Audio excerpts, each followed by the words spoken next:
Maths by Mohit Sharma YouTube channel पर आप सभी का स्वागत है। गोल्डन कॉन्सेप्ट सीरीज में आज हम बात करेंगे टिग्नोमेट्री की। और टिग्नोमेट्री के तीन ऐसे कॉन्सेप्ट समझेंगे जहां से एग्जाम में 100% आपको क्वेश्चन मिलेगा। तो फर्स्ट कॉन्सेप्ट क्या है? Componendo and dividendo, C and D का रूल। अगर कहीं पर भी आपको लिखा हुआ मिले A upon B equals to C upon D, तो इस चीज में सी एंड डी अप्लाई करने के बाद इस सेम फॉर्मेट को आप इस तरीके से लिख सकते हो। और बाय चांस अगर आपको ये नीचे वाली फॉर्मेट लिखी हुई मिले, तो इसमें सी एंड डी अप्लाई करने के बाद इस सेम फॉर्मेट को आप इस तरीके से लिख सकते हो। बस इसी का नाम है rule of C and D. अब इस फॉर्मेट के ऊपर प्रीवियस ईयर में काफी सारे क्वेश्चंस आए हैं, तो एक बार उन क्वेश्चंस को सॉल्व करेंगे। तो यहाँ पर आपको क्या बोला है कि cos theta plus sine theta upon cos theta minus sine theta equals to √3+1 अपॉन √3-1। तो यहाँ पर सबसे पहले आप rule of C and D apply करो। तो अगर यहाँ पे सी एंड डी का रूल अप्लाई करोगे, तो इस सेम फॉर्मेट को आप किस तरीके से लिख सकते हो? Cos theta upon sine theta equals to कितना होगा? √3/1। अब cos theta upon sine theta को आप कितना लिख सकते हो? Cot theta. तो यहाँ से कोट थीटा की वैल्यू कितना बनी? √3। तो यहाँ से थीटा की वैल्यू कितना आएगी? 30 डिग्री। तो कभी कभार तो आपसे यही पूछा जाएगा कि थीटा की वैल्यू कितना है, तो आंसर होगा 30 डिग्री। लेकिन यहाँ पर आपको फाइंड आउट करना है सेक थीटा, मतलब आपको फाइंड आउट करनी है सेक 30 की वैल्यू। तो सेक 30 की वैल्यू कितना होगी? 2/√3। तो यहाँ पर अगर √3 से ऊपर नीचे मल्टीप्लाई करोगे, तो ऑप्शन नंबर डी होगा करेक्ट आंसर। तो आपको ये याद रखना पड़ेगा कि इस चीज में सी एंड डी अप्लाई करने के बाद इस सेम फॉर्मेट को आप इस तरीके से लिख सकते हो। बस आपको इसी एक पॉइंट को ध्यान रखना है। और अगर ये कहानी आपको क्लियर है, तो एक बार इस क्वेश्चन का आंसर आप मुझे बताओ कितना होगा।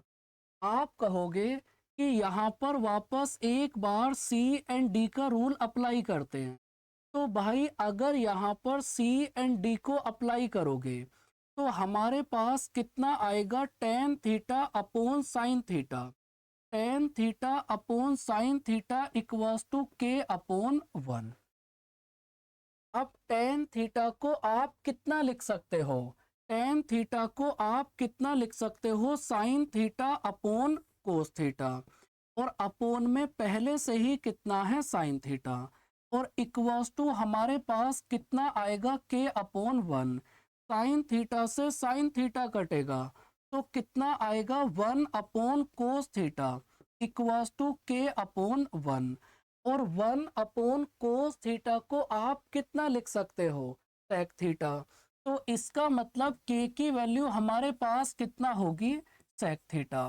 तो इस क्वेश्चन में आपको यही फाइंड आउट करना था कि k की वैल्यू कितना है। तो ऑप्शन नंबर बी होगा करेक्ट आंसर। तो ये छोटा सा पॉइंट था, लेकिन इस पॉइंट के ऊपर प्रीवियस ईयर में आपको बहुत सारे क्वेश्चंस मिले। दूसरी टाइप के क्वेश्चंस हैं, यहाँ पर आपको टेन थीटा की वैल्यू गिवन है।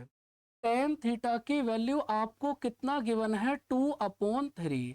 और आपको आगे वाली फॉर्मेट की वैल्यू फाइंड आउट करनी है कि अगर टेन थीटा की वैल्यू 2/3 है, तो इस पूरे की वैल्यू कितना होगी?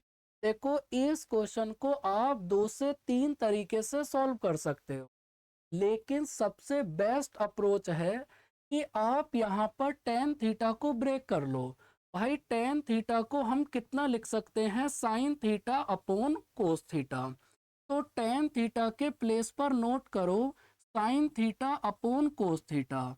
अब इस फॉर्मेट में जहां पर भी आपको साइन थीटा दिखे, आप साइन थीटा के प्लेस पर 2 पुट कर दो और जहां पर भी आपको कोस थीटा मिले, कोस थीटा के प्लेस पर आप 3 पुट कर दो तो आपके पास आंसर आ जाएगा। साइन थीटा के प्लेस पर 2 पुट करोगे तो कितना आएगा 6। कोस थीटा के प्लेस पर 3 पुट करोगे तो कितना आएगा 12। तो 6 माइनस 12 अपॉन 6 प्लस 12। तो यहां से आंसर कितना बनेगा -1/3। मतलब ऑप्शन नंबर ए होगा करेक्ट आंसर। तो इस क्वेश्चन को आप 3 से 4 तरीके से सॉल्व कर सकते हो, लेकिन बेस्ट अप्रोच है कि आप टेन थीटा को sign theta upon cos theta में ब्रेक कर लो। अगर ये पॉइंट आपको क्लियर है तो इस क्वेश्चन का आंसर पहले आप खुद से ट्राई करो और फाइंड आउट करो कितना होगा। यहाँ पर आपको क्या बोला है, tan theta equals to 3/4। Tan theta equals to 3/4। तो टेन थीटा को आप ब्रेक करो sine theta upon cos theta. अब इस फॉर्मेट में जहां पर भी आपको साइन थीटा मिले, साइन थीटा के प्लेस पर आप 4 पुट कर दो और जहां पर भी आपको कोस थीटा मिले, साइन थीटा के प्लेस पर 3 और कोस थीटा के प्लेस पर 4 पुट कर दो, आपके पास आंसर आ जाएगा। तो साइन थीटा के प्लेस पर 3 पुट करोगे तो कितना बनेगा 12। कोस थीटा के प्लेस पर 4 पुट करोगे तो कितना आएगा 12 माइनस 4 और अपॉन 12 प्लस 4 मतलब 8/16। और 8/16 का मतलब है 1/2। मतलब ऑप्शन नंबर डी होगा करेक्ट आंसर। और थर्ड टाइप के क्वेश्चंस होंगे। एक दिन आपको मैंने एक कंडीशन समझाई थी कि अगर a plus B equals to 90 degree हो तो डायरेक्ट ट्रिग्नोमेट्री में हमारे पास कुछ रिजल्ट्स होते हैं। तो उन्हीं रिजल्ट्स के ऊपर प्रीवियस ईयर में बार बार क्वेश्चंस रिपीट हुए हैं। तो आपको मैंने क्या समझाया था कि अगर कभी भी a plus B equals to 90 degree हो, अगर कभी भी a plus B equals to 90 degree हो तो sine square a plus sine square B की वैल्यू कितना होगी 1। अगर कभी भी a plus B equals to 90 degree हो तो sine square a plus sine square B की वैल्यू कितना होगी 1। तो इस पूरे के प्लेस पर हमने 1 लिख दिया। और भाई tan 60 की वैल्यू कितना होगी, tan 60 की वैल्यू होगी √3। और अगर √3 का स्क्वायर करोगे तो कितना आएगा 3 माइनस कोसेक 30। तो कोसेक 30 की वैल्यू कितना बनेगी 2। तो यहाँ से अगर इस चीज को सॉल्व करोगे तो ऑप्शन नंबर सी होगा करेक्ट आंसर। तो उन रिजल्ट्स को आप डायरेक्ट याद रखना, शॉर्ट वीडियो प्लेलिस्ट में जाकर चेक करो, आपको एक थंबनेल मिलेगा if a plus B equals to 90 degree.